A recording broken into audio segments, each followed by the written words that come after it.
welcome to Manifest IAS. You are watching current jokes. These are the best current affairs or the crispest current affairs that you can get. And as part of this, we are covering science and technology part right now. And previously, we have covered 3 videos regarding basic science. In those, we have seen India's research in global facilities and also the indigenous research activities and the schemes and programs for the development of scientific temper or the research and development. In the series of space, we will be covering firstly the institutions or the policy matters related to space activities. Later, we will be covering the vehicles, missions and the applications part of the space technology. So as part of this, as you can see the topics, we will be covering the space activities bill, which is there in the discussion right now. Since 2017 it is there, and we will be looking into the institution called NSIL or the New Space India Limited and its functions. Then we will be looking into 2 promotion activities or the programs in the name of UNNAT and YUVIKA. Then we will be looking into the liaison units that we have set up in different countries, and also the BRICS and the space. So BRICS as a group, how it is exploring the space or how it is getting coordinated in the space activities or the installations that they have in the space, and also as a part of this institution or the infrastructure, we will be looking at the new science facility or the new ISRO facility at Chellakere in Karnataka. Subscribe now and press the bell icon. Never miss an update. So let us begin. First, we will be looking into the space activities bill. So before going into this bill, we have to understand few aspects.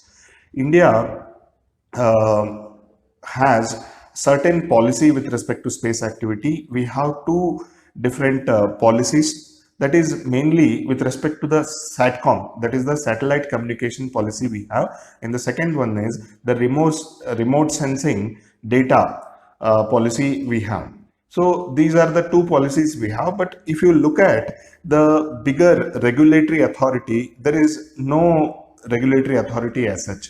This these space activities, they come under the Department of Space, and Department of Space is directly under the PMO or the Prime Minister's office. This particular bill is trying to deregulate this particular sector. It is calling for the private sector to participate in the space activities. Maybe it is in terms of the building satellites, systems, subsystems, or the infrastructure, or the activities associated with space. So we have to look into the advantage and disadvantage part, but that is mainly for the mains aspects. But as far as the prelims is concerned, we have to look into the provisions of this particular bill, and this bill is pending before the parliament since 2017. So what all are the provisions of that bill?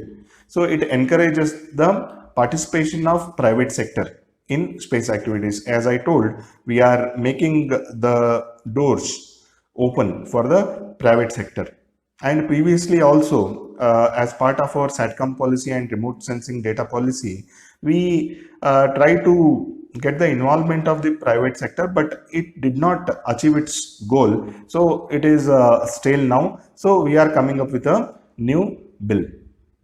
Then under this, there is a provision for the license. This license can be given to any person who wants to carry out the commercial space activity, and there are stringent provisions with respect to the violation of the regulations or with respect to the transfer of the license. There are certain provisions for the transfer of the license only by the approval of the set authority, and the government will maintain the register of all space objects. These are, when we say all space objects, that can be any facility that is there in the space or the controlling facility.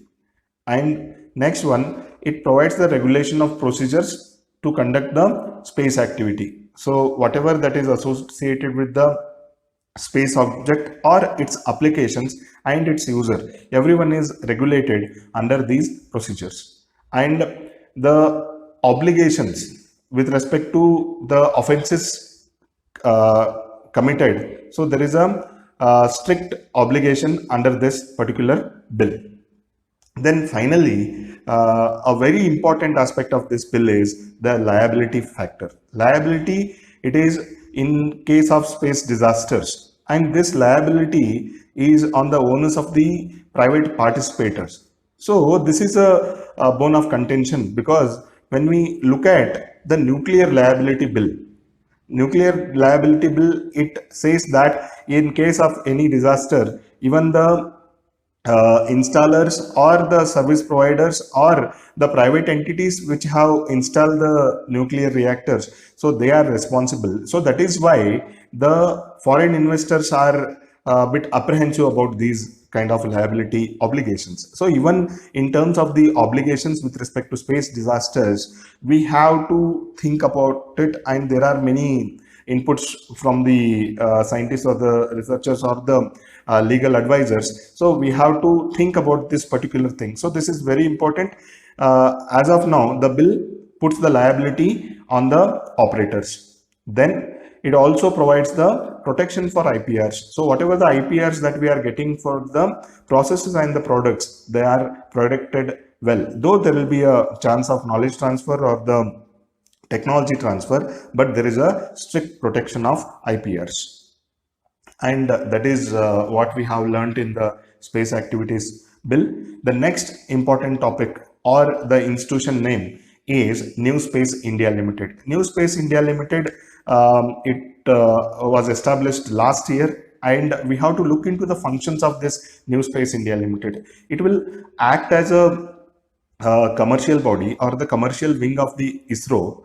Since ISRO has to concentrate only upon the scientific aspects, this particular organization or the institution will concentrate on the commercial aspects of the space activities. So New Space India Limited, they have certain functions. Let us look into that. It is a wholly owned Government of India company. It acts as a company, but it is owned by Government of India. The 100% shares are there with Government of India. Then it is a nodal agency for PSLV production. So here we have to note, we don't have anything with respect to the production of GSLV here. Only the PSLV aspect has been given to NSIL. So it is a nodal agency for PSLV production. It is with respect to launch vehicle. Then the development of SSLVs. SSLV is a new concept. It is a new concept in the sense that we are trying to produce the small satellite launch vehicles. Don't get confused with the small satellites here. We are talking about the launch vehicles. So launch vehicles are of high utilization or are of high relevance as far as the lower Earth orbits are concerned, because most of our Earth observation satellites are put into the lower Earth orbits. So instead of using the PSLV, because it's a costly affair, so we can depend upon the small satellite launch vehicles, which can have the capacity of 500 kg of payload or the range of 500 kilometers. So we can definitely depend upon this. So we are giving a lot of thrust to this SSLV production. So NSIL is completely in charge of the development of SSLVs. Then the satellite-based services. So satellite-based services, the applications are many. Like we have communication applications, we have remote sensing applications, Earth observation, or some scientific experiments observation we have. So all the activities related to the satellite-based services, it will be catered by the New Space India Limited. Then with respect to the building of the infrastructure, that may be the ground infrastructure or the satellite itself or the systems and subsystems of the satellite, it is completely on NSIL right now. So it will help in building the satellite systems, subsystems, and the ground infrastructure. Then lastly, it will be taking care of the marketing also. Marketing, especially with respect to the technologies or the products and services provided by the ISRO. So it will be in charge of these all activities: PSLV production, SSLV development, then the satellite based services and building the infrastructure, also with respect to marketing. One can raise a question with respect to the difference between the NSIL and the Antrix. Antrix was a commercial wing earlier, but we have restricted its duty with respect to the deals associated with the foreign countries or the foreign space agencies. So we have limited the activities of Antrix, and we have expanded the scope of NSIL right now. So even NSIL will provide the launch services to the global satellite customers, not the agencies. Here, agencies, whatever the functions or the relations what we have or the deals what we have with the international or the foreign space agencies, that will be done by Antrix. So here we have to study the launch services to the global customers is provided by NSIL. So we have to concentrate on the functions and we have to note them. Then the next aspect or the next policy or the activity with respect to ISRO is Unnati. Unnati, yes, before going to Unnati, we have to understand few things. This Unnati is nothing but the Unispace nanosatellite assembly and training. So this is the expansion of it. But before going to the aspects of those things, let us learn few things. And with respect to the global setups what we have for the space exploration, very important thing is the UNOOSA, that is UNOOSA, that is UN Office for Outer Space Affairs. So India is associated with UNOOSA and also it is a member of COPUS. COPUS is nothing but a Committee on Peaceful Use of Outer Space. So India is a member of this association or this committee since its inception. So it is bound by the rules and regulations of COPUS. Then next thing is India had attended the Unispace. That Unispace is nothing but UN's conference on the use of outer space for the peaceful usage. So Unispace is a short form for that, and it had occurred in the year 1968. So in 2018, we celebrated the 50th anniversary of that particular conference. So that particular conference on the exploration of space for peaceful usage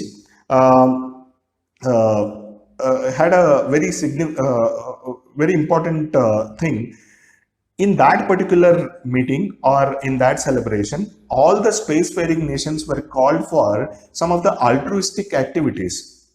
Then India voluntarily agreed upon coming up with a new initiative that is called Unnati, that is Unispace Nanosatellite Assembly and Training, in which India has agreed to give training to the foreign students on the development of satellites, especially the nanosatellites. So under this program, they will be taught upon the assembly, integration and testing. And as part of this, there will be some theoretical classes. These theoretical classes will be done in the guest house of ISRO and set up in Bangalore, and the hands-on training on the development of nano satellites will be given in UR Rao space facility, that is there in Bangalore again. So there they will be given the hands-on training. And if you look at the batches that we have run, so in the year 2019, so in the earlier part of 2019 and in the later part of 2019, we have conducted two batches of 30 participants each. These 30 participants were from 17 countries in the first batch and from 16 countries in the second batch. The third batch is to be conducted in the year 2020 in the month of October. So we have to understand this is a very altruistic initiative that we have done on the soil of India, where we are trying to train the foreign students or the entrepreneurs. So it is a very good initiative. With that, we have to know about UNOOSA, COPUS and Unispace. UNOOSA, it is a UN office, COPUS is a committee, and Unispace is a convention on exploration. This is what we have to know from Unnati. Next topic is on YUVIKA. The long form of it is Yuva Vigyani Karyakram. Yuva Vigyani, it is a young scientist program. So young scientist, when we say, it is concentrating on the school children. Here, the invitation will be sent to the school children, and there will be a selection of children from all the states and UTs on the basis of their performance in academics, in co-curricular activities, in sports, or there are other criteria for their selection. Also, there will be a 15% weightage given to the rural students also. Under this program, there will be an imparting of basic knowledge on space technology, where the students will get to know about the space science and the application part of it, and also some of the hands-on trainings on the development of satellites. So it is a very good initiative with respect to building the scientific temper in India. Then here we give around 2 week long residential training, and there are 4 facilities in India for that purpose. And in all these 4 facilities, the 2 week long program will be running, and 3 students from each state will be selected. 3 students on the basis of criteria. It is a very transparent and like very efficient criteria that we have under this one. The next topic is ISRO Technical Liaison Unit. We have to understand the importance of the liaison units. These are the offices or the facilities that are attached to certain offices, especially the foreign offices or to the foreign delegates. Here, what are the functions of this liaison unit? As far as the relation between different countries with India with respect to space activities, we have a lot of collaborations. Maybe it is with respect to Russia, France, or USA. So we have 3 such liaison units in USA, France, and Russia. As far as the Russia is concerned, since the time of Sputnik, we have a lot of collaborations. And as far as the France is concerned, maybe with respect to the launch station, what we have in French Guiana, that is in Kourou, we launch many satellites from that soil. And also, as far as the satellites are concerned, with respect to the satellites like Megatropics, we have built them in collaboration with France. And as far as USA is concerned, like we have many activities associated with USA, maybe in terms of satellites or maybe in terms of launches. So to have liaison units for better coordination, it is very important. So right now, this ITLU was in news because recently we have set up one ITLU in Russia. And secondly, we have to understand what are the functions of this particular units. So this is to enable the effective technical coordination. So technical coordination, that is with respect to the different needs and the different purposes that we have. So both the countries have to get along, and they have to have a common goal, and they have to understand the intentions of each other, and they have to agree upon the risk factors also. So such liaison units are very important in terms of the activities that we do in space. So for the realization of the targets or the conclusion of many programs, we have to have such liaison units. Then these liaison officers or the units will give inputs to the ISRO with respect to the research and the agencies or the industries that are there in the foreign soil, which are acting in sync with the objective of the ISRO. Then this is to support the ongoing bilateral programs also. In the ongoing bilateral programs, yes, it comes under international relations, but these kind of units or these kind of arrangements or the agreements definitely will help in all the aspects that those 2 countries have bilaterally. So these are very important, and right now we have 3 such units all over the world. One is in USA, one is in France, and one is in Russia. So as far as this particular topic is concerned, we have to understand the importance of the liaison units and where all we have the liaison units. The next topic is BRICS and Space. BRICS and Space, as far as the BRICS members are concerned, Russia, China, India, South Africa, and Brazil. So we have to understand the importance of this particular institution as far as the space activities are concerned. Yes, we have very good relation with Russia. Russia is one of the spacefaring nation, and we have a very good coordination. And with respect to China, yes, it is a very important factor whether we have to go ahead with China or not. That is a question again. And also, as far as the space prowess of the US is concerned, we have to think from both the angles. So whether to go ahead with China or go ahead with US, that is a matter of international affairs. But as far as the science topic is concerned, we have to look into the space activities which are being promoted by the BRICS. First of all, we have to discuss about the virtual constellation that we are trying to have from the remote sensing satellites. This is not the satellites that we are launching, but it is indirectly the constellation of the already present remote sensing satellites what we have.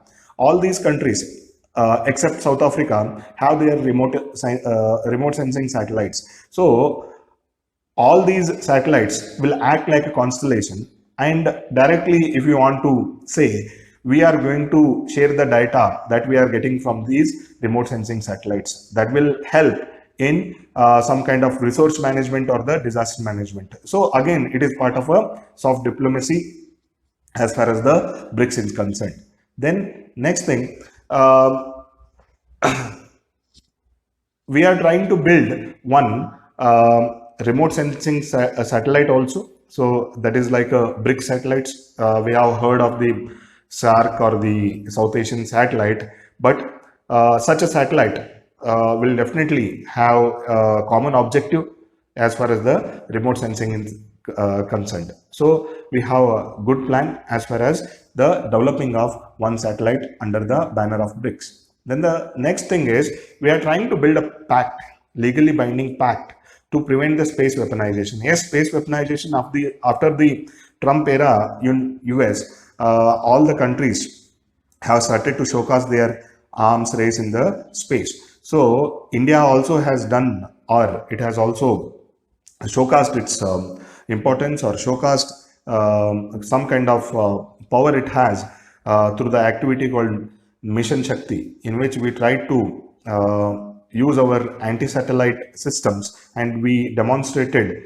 of destruction of a particular satellite also. So such activities are going on, but in the long run, it should not lead to a threat that the humanity is facing. So definitely the BRICS will be containing such thing, and we are trying to build one legally binding pact as far as the space weaponization is concerned. So BRICS and Space, we have to understand three things. One is the virtual constellation that we are going to get from the already present remote sensing satellites, and second thing is we are trying to develop one satellite, that is remote sensing satellite, and the third thing is the legal binding pact that we are going to have.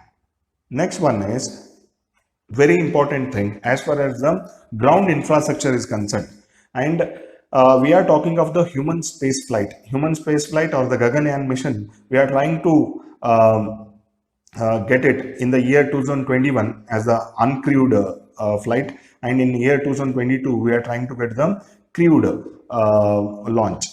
And for that, we have to have a certain facility for the training of such programs. We have already identified the crew members for that, and they are being trained in Russia right now. We are building one human spaceflight center in a particular place called Chelkere in Karnataka. It comes in Chitradurga district, and it is 200 kilometers away from Bangalore. So here we are trying to build a facility, and we will be giving the training what we are giving in Russia to those 4 crew members. So as far as this is concerned, we have to look into this. So whatever the training activities that we are giving in Russia, that will be given in this particular facility, and 4 astronauts have been selected, and they will be given this training session here. And one thing we have to understand, this Chelakere facility, what is there, it is not only dedicated to the ISRO.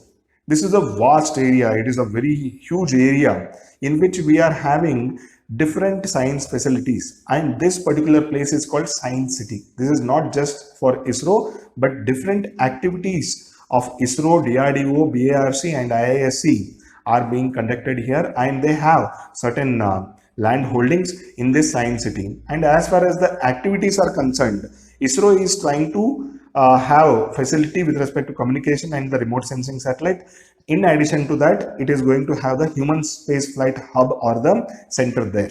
And as far as the DRDO function is concerned, it is trying to build a test range for its UAVs, or the aeronautical test range it is trying to build. UAVs are nothing but unmanned aerial vehicles. And as far as the BARC is concerned, yeah, it is trying to have a material enrichment facility. Material enrichment facility, definitely it is associated with the nuclear fuel like uranium. Then we have one more setup in that Science City, that is of Indian Institute of Science. Indian Institute of Science is trying to build this synchrotron. It is such a facility, it is kind of an accelerator facility. As we have discussed, the accelerator facility in CERN, that is in France, under the banner of European Nuclear Research Center. So such a big tunnel we are going to have. Again, the place or the geography of that is very important. This particular area, it is a very rocky area. That is why it is trying to build a tunnel or underground facility for the activities with respect to fundamental research. So these are the topics that we had to discuss under the space with respect to the infrastructure or with respect to the policies or the institutions that we have. In the next video, we will be discussing about the vehicles, missions and the applications part of the space technology. Until then, read well, revise well and do the test practice well. Thank you. Thank you very much.